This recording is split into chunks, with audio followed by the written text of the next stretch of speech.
විශේෂයෙන්ම ධනයට විශේෂයෙන්ම ප්‍රසිද්ධියට සහ කැපී පෙනෙන පුද්ගලයෙක් බවට පරිවර්තනය වෙන අනිවාර්ය වශයෙන්ම වේදිකාව තෙරෙන ඕනම භක්තිකයෙකුට ඉදිරි කාලවකවානු තුළ වසංගත වගේ අසනීප තත්ත්වයන් මතුවෙන්න තියෙන ඉඩ පීඩා එළඹෙන කාලයක් යවන්නේ වැරදි සහ අති දෙවන්ත චරිතයක් එහෙම වගේ දෙයකට මුහුණ දෙන්න සිද්ධ වෙන ස්වභාවයක් සහ මේ කාරණාව හේතු කරගෙන සමස්ත ලංකාවේ සිටින ලංකාවේ තුළ සිටින සෙනසුරාදා දවසක උදෑසන 6ට පෙර ඔබ හිස සිට දෙපතුල දක්වා පිරිසිදු වෙන්න ඕනේ දියන් නෑමකින් අනතුරුව.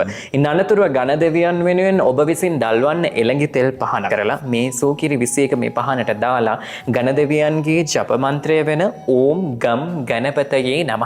එතකොට මේක භාවිතා කරන යම් තැනැත්තෙක් වේද ඔවුන් තුළ පවතින වූ සමස්ත දරිද්‍රතාවයන්. දරිද්‍රතාවයන් කියලා කිව්වොත් මොනවාද? මුදල් ප්‍රශ්න වෙන්න පුළුවන්, අසනීප කරදර වෙන්න පුළුවන්, ආර්ථික ප්‍රශ්න වෙන්න පුළුවන්. එහෙම නැතුනොත් කරගෙන යන ව්‍යාපාරවල තිබෙනා වූ යම් යම් ගැටලු කාරණා වෙන්න පුළුවන්. එහෙම නැතුනොත් කරගෙන යන මොන දේ වුණත් සාර්ථක නොවනවා වෙන්න පුළුවන්. මේ සෑම දාරිද්‍රතාවයකටම තිත තියන්න පුළුවන් හැකියාව මේ ගායත්‍රී තෙල් එක තුළ තියෙනවා. මේ ගායත්‍රී තෙල් එක භාවිතා කරන්නා වූ ඕනෑම පුද්ගලයෙක්ගේ සියලෝම ග්‍රහ පාලනයක් වෙනවා. හිතේ අර පවිටු චේතනාවක් එහෙම නැතුනොත් අර ප්‍රතිරෝපය හානි කර ගැනීමක් වගේ දේවල් ඉදිරි කාලවක වානෝ තුළ දේශපාලනය තුළ දකින්න පුළුවන් වෙනවා කිව්වොත් නිවැරදි. අර ප්‍රසාදයකට ලක් වෙන්නේ දැන් තියෙන දේවල්.